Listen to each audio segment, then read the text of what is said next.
ছোট্ট গোলবারের নিচে সেটার চেয়েও ছোট একটা শিশু, কিন্তু বল আটকানোতে কোনো ভুল ত্রুটি নাই। প্রতিটা বল আটকে আর্জেন্টাইন গোলকিপার এমিলিয়ানো মার্টিনেজের মতো সেলিব্রেট করা ওর রুটিন।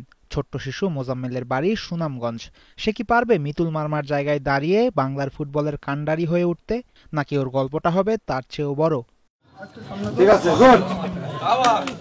অনলাইনে ছড়িয়ে পড়া ভিডিও চোখে পড়েছে বিএনপির ভারপ্রাপ্ত চেয়ারম্যান তারেক রহমানের। তারই প্রতিনিধি হিসেবে সাবেক গোলকিপার আমিনুল হক গেছিলেন মোজাম্মেলের খোঁজ নিতে। আমিনুল নিজেও ট্রাই করেছেন মোজাম্মেলের বিপক্ষে গোল করতে, কিন্তু পারেননি স্কোর শিটে নাম তুলতে।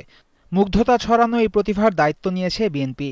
ইয়াসিন এবং মোজাম্মেলের জন্য আমাদের মাননীয় ভারপ্রাপ্ত চেয়ারম্যান জনাব তারেক রহমানের পক্ষ থেকে প্রতি মাসের 5 তারিখের ভিতরে এই মোজাম্মেল এবং ইয়াসিনের পড়াশোনার খরচ বাবদ এবং খেলাধুলার খরচ বাবদ একটি আর্থিক সহযোগিতা প্রতি মাসে ইনশাআল্লাহ অব্যাহত থাকবে, এবং আশা করি এটা যতদিন ওদেরকে প্রতিষ্ঠিত করতে না পারবে ততদিন পর্যন্ত ইনশাআল্লাহ এই সহযোগিতা অব্যাহত থাকবে। শুধু মোজাম্মেল একাই নয়, এলাকার আরেক শিশু ড্রিবলার ইয়াসিনও নজর কেড়েছেন। এমন প্রতিভা নিয়ে যাদের এই ধরাধামে আগমন, তাদের অঙ্কুরেই বিনাশ চায় না রাজনৈতিক দল বিএনপি। মাসে মাসে অর্থ সহায়তা পাবে তারা, শুধু লেগে থাকতে হবে ফুটবলের সাথে। হয়তো এটুকুর সুবাদেই একদিন ওরা গর্বিত করবে বাংলাদেশকে।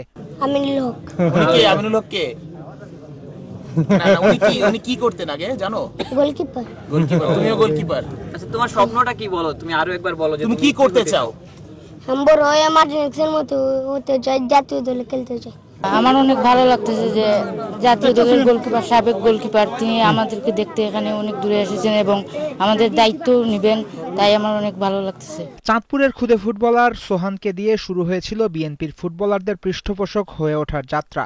মাস দুয়েকের মধ্যে দেশের আরেক প্রান্তেও পাওয়া গেল অনন্য প্রতিভার খোঁজ। আমিনুল হক জানিয়েছেন, ক্রীড়াবান্ধব দেশ আর জাতি গড়তে এই ধারা থাকবে চলমান। বাংলাদেশে যেখানেই প্রতিভাবান খেলোয়াড় রয়েছে তাদের খোঁজে আমরা তাদের কাছে, তাদের সামনে খুব তাড়াতাড়ি উপস্থিত হয়ে যাব এই প্রত্যাশা করছি। ক্রীড়াপ্রেমী জাতি হিসেবে সুনাম আছে 52,000 বর্গ মাইলে বাস করা সাধারণ মানুষের, কিন্তু কোনো খেলাতেই বিশ্ব জয় করার নজির নাই। দেশজুড়ে ট্যালেন্টেড শিশুদের চলার পথ আর একটু মসৃণ করতে পারলে ক্রীড়া জগতে আসতে পারে বিপ্লব। দেখা যায় অদূর ভবিষ্যতে বড় সাফল্যের। আজকের এই মোজাম্মেল আর ইয়াসিন তার অংশীদার কিভাবে হয়ে ওঠে, সেটাই এখন দেখার অপেক্ষা। ঠিক আছে, থ্যাংক ইউ। ফয়সাল হাবিব, 71। ঠিক আছে তাহলে।